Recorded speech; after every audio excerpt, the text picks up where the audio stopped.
Allahumma sholli ala sayyidina Muhammad. Assalamualaikum warahmatullahi wabarakatuh.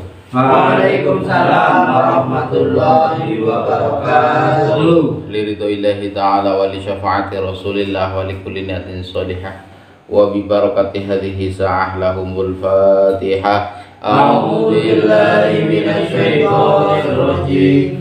Bismillahirrahmanirrahim.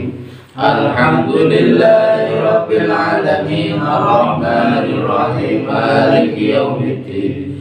Iyyaka na'budu wa iyyaka nasta'in. Ihdinas siratal mustaqim. Siratal ladzina an'amta 'alaihim ghairil maghdubi 'alaihim waladdallin. A'udzu billahi minasy syaithanir rajim. Bismillahirrahmanirrahim. Alhamdulillahi rabbil alamin wal 'aqibatu lil muttaqin wa la 'udwana illa 'alal zalimin. Wassalatu wassalamu ala asyrafil anbiya'i wal mursalin wa ala alihi wa ashabihi ajma'in. Subhanaka la ilma lana illa ma 'allamtana innaka antal alimul hakim. Rabbi syrah li sadri wa yassir li amri wahlul 'uqdatam min lisani yafqahu qawli.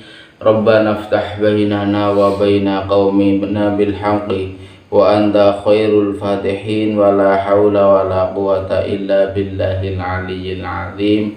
Amma ba'du. Alhamdulillah, muji syukur datang ngarsanipun Allah Subhanahu wa taala. Ini kesempatan selanjutnya kula panjenengan sami dugi saat menika tasih pun kersakaken dening Allah saged pinanggih malih ing dalem kita sedaya mutalaah utawi belajar salebetipun kitab Safinah. Mugi-mugi Allah Subhanahu wa taala tansah maringi kesempatan, kemanfaatan, keberkahan dan keselamatan kangge kita sedaya. Amin ya amin. Sholatullahi wa salamuhu, rahmat lan salami Allah mugi tetep katur konjuk wonten ngarsanipun biatun agung baginda Nabi kita Nabi Agung Muhammad sallallahu alaihi wasallam. Tentunipun Nabi kang tansah kita ajeng-ajeng syafaatipun minad dunya hatta akhirah sekaligus sebagai uswah wa qudwah, suri tauladan sekaligus panutan kangge kehidupan kita. Sinaosa ing dalam kenyataan dan perjalanan kita sedaya dereng saged lan mungkin tidak akan saged sempurna anggenipun akan tindak lampah, marga kita sedaya menika namung menung sabiasa erek dawuh kulikul insanu dha'ifa. Kita sedaya menika dipun ditakaken dening Allah Subhanahu wa taala dalam keadaan tidak sempurna, ananging kanthi mahabbah, kanthi cinta kita sedaya berusaha tansah mengikuti napa ingkang dados anjuran Rasul ing panyuwun mugi-mugi kita sedaya dados umat ingkang kaaken dados umat ingkang badhe pikantuk syafaat minad dunya hatal akhirah. Allahumma amin. Alamin. Dipun terusaken pepanggihan kesempatan sak menika dugi faslun alladzi yadhuru minan najasat. Faslun utawi kila fasal alladzi utawi perkara yadhuru kang bisa dadi suci minan najasati saking pira-pira najis. Segala sesuatu sing berkaitan bahwa hal itu dinyatakan najis, namun najis tersebut karena suatu hal akhirnya bisa menjadi suci. Niku salah satu wonten telu. Perkara telu awalnya niku najis, ananging karena sebuah proses, sebuah perjalanan akhiripun perkawis kala wau bisa menjadi suci. Pertama yang kos pindah menika al khamru, khamr utawi arak. Idza takhallalat nalikane dadi apa arak, idza takhallalat nalikane dadi cokak utawa dadi apa bahasane nggih cuka. Apa arak binafsiha kelawan awak dhewe ne arak. Maksude pilih teng mriki nderek dawuh utama saking ngarsanipun baginda Nabi Agung Muhammad sallallahu alaihi wasallam, kullu muskirin haramun wa kullu muskirin najasun. Segala sesuatu sing memabukkan niku hukumnya haram, dan segala sesuatu yang memabukkan itu dihukumi najis niku pada awalnya.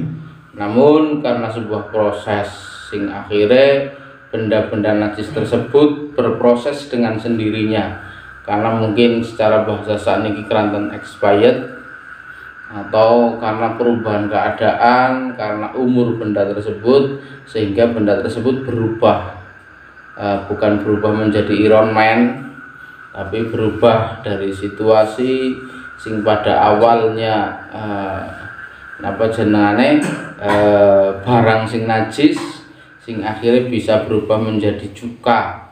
Justru sing akhirnya barang itu bisa dimanfaatkan dengan baik, sehingga hal itu akhirnya dadi mboten najis. Secara proses keranten niki teng mriki sifatipun pembahasan kula kiambak nggih dereng nate praktek kados pundi khomer atau segala sesuatu sing najis-najis kala wau sing memabukkan niku bisa menjadi cuka dengan sendirinya. Terus niki namung kula aturaken kados makaten, praktekipun kados pundi monggo kita pados referensi napa dene mutolaah bareng-bareng kados pundi prakteke. Tentu secara pribadi kawula memang dereng nate praktek, dereng ngertos kenyataan kados pundi perjalanane, nggih namung kula aturaken kados makaten. Pilih ing dalam referensi menika kirang memuaskan, memang secara pribadi kula nggih boten saged matur prosesnya kados pundi, daripada mangke malah salah persepsi nggih mohon maaf lan nyuwun pangapunten. Untuk keterangan hal menika, al khamru idza takhallal bin nafsiha, nalikane khamr niku bisa menjadi cokak dengan sendirinya, hal niku intine teng mriki sing awale najis akhirnya bisa menjadi suci. Namun dengan proses kados pundi secara pribadi kawula mboten saged nerangaken. Ingkang nomor kali, sesuatu ingkang awalnya najis namun karena suatu hal akhirnya bisa menjadi suci. Nomor kali nggih nika jildul maitati utawi kulite batang. Idza dubigha nalikane den gawe sama apa jildun.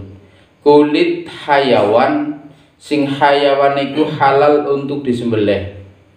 Namun hayawan iku mboten tersembelih, akhirnya kan disebut batang. Misal wonten kambing, napa dene sapi, napa dene unta, ingkang hewan kalawa niku halal niku kedah disembelih. Angin karena suatu hal, mungkin karena kecelakaan, napa kados pundi sing akhirnya hayawan niku mati. Lah hukumnya kan dari batang.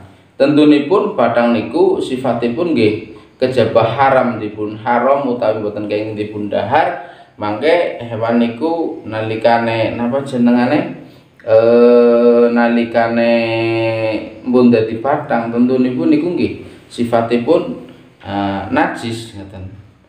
Sebab pun dadi batang. Lah ananging keranten suatu hal semisal walaupun niku berawal dari hewan ingkang boten dipun sembelih sehingga hukumnya niku batang. Lah kulite niku dipun alap, kulite niku dipun pundhut, dipun keringaken, dipun bersihaken lan dipun keringaken sehingga kulit-kulit niku wau bisa dipun alap dados samak lulang ingkang dikeringkan, sehingga mungkin saged dipun manfaataken kangge nggih diantaranya mungkin kalau untuk kesenian niku untuk wayang kulit, terus untuk kerajinan-kerajinan tertentu, terus dipun manfaataken juga mungkin untuk nopo nggih semisal dompet atau jaket dan lain sebagainya. Intinya setelah dikeringkan, setelah digawe samak, dibersihkan, dikeringkan, mongko yang pada awalnya najis niku akhirnya jadi suci. Ananging teng mriki perlu ikhtiyat utawa ngati-hati ketika barang tersebut akhirnya menjadi menjadi basah kembali, bahkan nganti tekan dikum sing akhirnya bedulang niku dadi kikil utawa bisa dikonsumsi, karena pada awalnya hayawan itu matinya bukan karena sembelihan tapi karena kecelakaan atau karena hal-hal tertentu sing intine mboten disembelih. Niku perlu diingat bahwa kulit tersebut tetap hukumnya haram atau tidak boleh untuk dikonsumsi, karena pada awalnya kulit tersebut berawal dari sebuah hewan yang tidak disembelih. Nanging mohon maaf niki sebagai penguat, walaupun hayawan niki teng mriki sifatnya adalah hewan sing maitah utawa hewan sing dadi patah, walaupun disembelih tapi nek asal usulnya adalah hayawan yang haram niki nggih tetep haram. Misal wonten kalbun utawa segawon utawa asu utawa khinzirun, celeng, babi hutan dan lain sebagainya. Niki kan hewan niki pun haram, mboten kenging dipun dahar, mboten kenging dipun konsumsi, dan bahkan hewan niki pun najis. Ilere najis, kulite najis, rambute najis. Walaupun niki dipun sembelih lan walaupun kulitnya niki dipun gawe samak utawi dikeringkan, niki tetap hukumnya najis, jadi tetap najis, karena memang pada dari awal secara usul hukum hewan tersebut adalah berhukum najis, gitu tetap najis. Ingkang dipun aturaken teng mriki niki hayawan utawa hewan sing halal, ananging karena sebuah proses yang tidak tepat, kematiannya tidak diinginkan, kematiannya tidak disempurnakan dengan penyembelihan, sehingga hayawan-hayawan halal kala wau niku sekedar dimanfaataken, boten untuk dikonsumsi, karena disadari bahwa hewan itu mati bukan karena sembelihan, dimanfaatkan kulitnya daripada mubadir semuanya. Dan sehingga di dalam memanfaatkan kulit niki kedah dipun proses ben dadi suci, ben dadi bersih, ben dadi tahir, nggih menika kanthi dipun samak. Ananging bilih hewan niki, hewan sing halal niku proses sampun sesuai dengan sembelihan. Nggih namung diawetkan tok nggih jelas pun halal. Dari awal nggih boten najis, hewan yang pun halal, prosesnya nggih bener, proses penyembelihan nggih sesuai. Sehingga dalam kondisi basah ataupun kering, hewan niki tetap hukumnya halal dan tidak ada najis sama sekali. Walaupun teles, walaupun garing, walaupun disamak ataupun ora, niki tetap suci ngoten lho. Merga niki secara proses hewan ini berawal dari hayawan yang halal, diproses disembelih dengan halal, sehingga dalam kondisi apapun tetap halal ngoten. Tapi akan berbeda ketika hayawan yang halal namun prosesnya tidak halal, akhirnya salah satu akhirnya ada yang berubah hukum menjadi hayawan yang najis karena memang jadi batang. Atau yang ketiga, walaupun prosesnya halal tapi nek asal usulnya hewan iku mboten halal, nggih tetep mboten halal, sing akhirnya nangkon apa meneh wis genah hewan iku dipun nyatakan najis, nggih tetep dadi najis. Ya ada proses lagi sih sing mriku akhirnya bisa menjadi halal tapi harus berubah bentuk semuanya. Contohnya wonten batang napa jenengane wonten asu sing disembelih kanthi halal, menyembelih halal tapi kan harus disembelih barang najis, ya tetap najis bae. Ben dadi halal kuwi makna lele. Makna lele lah wis dipangan lele-lelene dadi halal ngoten lho. Dan niku kan mboten mungkin lah ya weruh asu lepe bagi yang terbiasa niku nggih mboten apa jenenge mboten remegeg lah. Mboten tega, mboten ya pernah perasaannya, karena memang sudah menyatakan secara hukum bahwa hewan itu adalah hewan yang diharamkan, atau hewan sing boten dipun parangkan dipun dahar. Nah terus kepriwe nalikane wonten tiyang sing ngingu hayawan-hayawan niku nggih kedah berusaha kados budi menjaga ketika menjelang salat arep sesuci niku kudu bisa nuceni nalikane kesenggol utawa kenang najise asu, kowe kudu nuceni kelawan 7 kali basuhan, salah satunya dicampur dengan debu. Lah niku nggih kudu hati-hati. Nah daripada kesulitan kaya niku ya ora usah ngingu sisan. Kembali kepada pembahasan wajildul maitati idza tubigha, yaitu sesuatu yang bisa menjadi suci yang pada awalnya najis namun karena proses bisa menjadi bersih kembali. Di antaranya adalah kulite batang nalikane digawe samak utawa dikeringkan apa kulit kala wau. Jadi istilah hanya intifa ngalap manfaat maring barang niku ben boten mubadir, ben boten sia-sia. Jadi dialap kulite dikeringkan. Tapi mohon maaf teng mriki tidak ada istilah konsumsi sama sekali. Namun bila nanti dikonsumsi tetap karena memang proses yang tidak sempurna, penyembelihan tidak ada, akhirnya kita tetap mboten saged dipun konsumsi. Karena sok terjadi bahwa sebuah kulit yang sudah dikeringkan tapi tidak tahu asal usulnya. Asal usul kulit itu dari mana? Tidak tahu apakah itu hewan dari sembelihan atau tidak. Nek memang ketika ragu nggih mboten usah dikonsumsi. Nah, ketika memang yakin asal usulnya bagaimana dipersilahkan.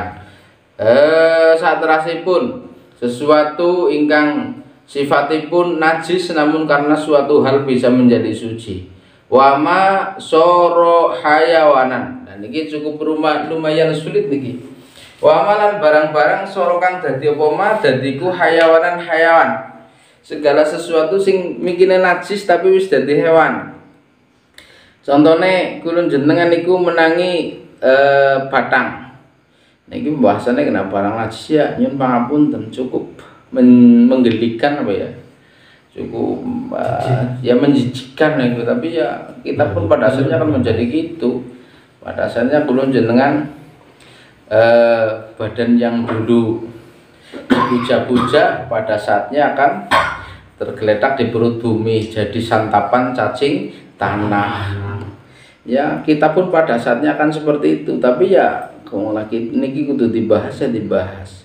Wama soro hayawanan, segala sesuatu yang menjadi hewan berubah menjadi hewan. Contohnya wonten batang, misal batang tikus. Batang tikus niku jelas najis. Tegese ketika wis sesuatu yang menjadi dinyatakan najis niku biasanya berawal karena basah. Jadi nek tikus nembe mati sih ya ora najis. Ya batang tok, tapi nek wis nganti tekan mlubuhi jedor akhirnya nyun pangapunten, akhirnya ya pokoknya ambune ora karu-karuan niki nggih najis, batang niki najis. Masalah wis basah, wis pernah. Namun dari basah tersebut sing akhirnya muncul hewan, misalnya kayak dene apa ya? Sejenis kayak uget-uget ngoten lho. Belatung ngoten. Belatung utawa set bahasane. Ketika sudah menjadi belatung, belatung itu sendiri niku pun boten najis. Tapi boten parang dipun konsumsi ngoten lho. Boten parang dipun konsumsi. Nggih hukumnya haram. Jadi nek sudah menjadi hewan niki tetap kembali kepada asal usul barang itu sendiri. Ketika berasal dari sesuatu yang bersifat dari daging, maka hewan itu hukumnya tetap dinyatakan haram, boten kenging dipun konsumsi. Contohnya kalau sampean jane berawal dari daging yang halal, daging sapi, daging wedhus, daging ayam, wis dadi belatung. Ngoten lho, muncul belatung. Tang mriku hukumnya niku tetep belatung niku hukumnya haram dikonsumsi karena awalnya niku saking hewan, awalnya saking daging. Namun akan berbeda ketika awalnya hewan niku berawal dari munculnya dari sesuatu yang bersifat tumbuhan. Contohnya kalau sampan dua petai, terus petainya nang kono digledhaken suwe-suwe ulere. Dan niku ulere niku boten haram dikonsumsi, kena dipangan. Apa nuja mangan uler? Ya ora sih. Nuja mangan uler. Tapi mangan petai atau mangan jengkol atau mangan kacang, nang kono uler sing kepangan niku halal hukume, ngoten lho. Tapi nek anu sing hayawan muncul sekang daging, misale nyun pangapunten, kula sampean niku duwe daging lele. Daging lele niku dikonsumsi ora telas, ora habis. Nah terus nang kono akhirnya dinget. Maaf lho niki.